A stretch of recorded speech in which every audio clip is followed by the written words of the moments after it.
Avtor te nenavadne umetnine Pavel Rok je doma iz Rogatina v vzhodni Galiciji, ki je danes del Ukrajine.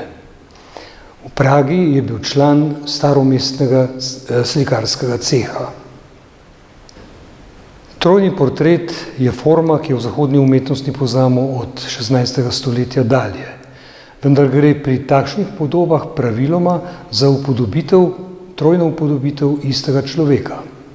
Pavlos Roj, kot se je slikar poimenoval, pa je izumil način upodobitve treh različnih obrazov na dozdevno isti površini.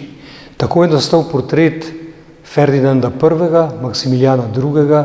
In Rudolfa II. Slika, ki bi lahko rekli naprava, deluje tako kot danes reklamni rotacijski pano, na katerem z obračanjem lamel spreminjajo podobe. Ali pa nas spominja mogoče na hologram. Ta predmet je izvrsten primer gradiva iz kabineta čudes, Wunderkammer, ki je bil razdeljen v 3 kraljestva narave in v delo človeških rok. Najvišja stvaritev človeških rok je slika, ki odseva svet, in je zato Rudolf namenil najvišje nadstropje v Rudolfinskem krilu Praškega gradu.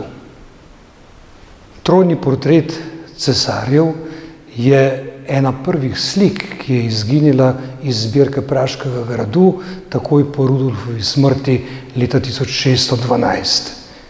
Na hrbtni strani pa ima zabeležene vse dosedanje lastnike.